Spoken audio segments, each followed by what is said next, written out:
শতরূপে সারদা বই থেকে পাঠ। বিষয় সহধর্মিণী।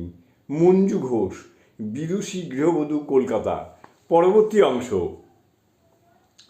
দক্ষিণেশ্বরে প্রায় 1 বছর কাল স্ত্রীকে নিজের ঘরে নিজের পাশে রেখে পরস্পরকে মনকে পুঙ্খানুপুঙ্খভাবে যাচাই করে শ্রীরামকৃষ্ণ যখন নিশ্চিতভাবে জেনে নিলেন সেখানে কোনো ভাবের ঘরে চুরি নেই, তখনই তিনি শ্রী সারদা দেবীকে সাক্ষাৎ জগজ্জননী রূপে দেবীর আসনে বসিয়ে বিবিধ উপচারে ষোড়শী পূজা করলেন এবং সারা জীবনের সাধনার ফল ও জপের মালা সেই দেবীর পাদ পদ্মে সমর্পণ করলেন।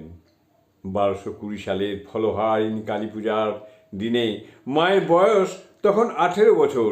এই পূজা হয়। স্বামী শারদানন্দ পূজ্যা ও পূজকের সে সময়কার অপরূপ ভাবতন্ময়তার বর্ণনা দিয়েছেন লীলা প্রসঙ্গে। বাহ্যজ্ঞান তিরোহিতা হইয়া শ্রীমা সমাধিস্থা হইলেন।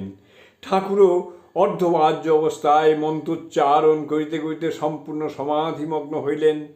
সমাধিস্থ পূজক সমাধিস্থা দেবীর সহিত আত্মস্বরূপে পূর্ণভাবে মিলিত ও একীভূত হইলেন। কতক্ষণ কাটিয়া গেল।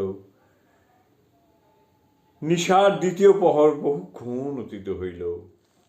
জয় মা।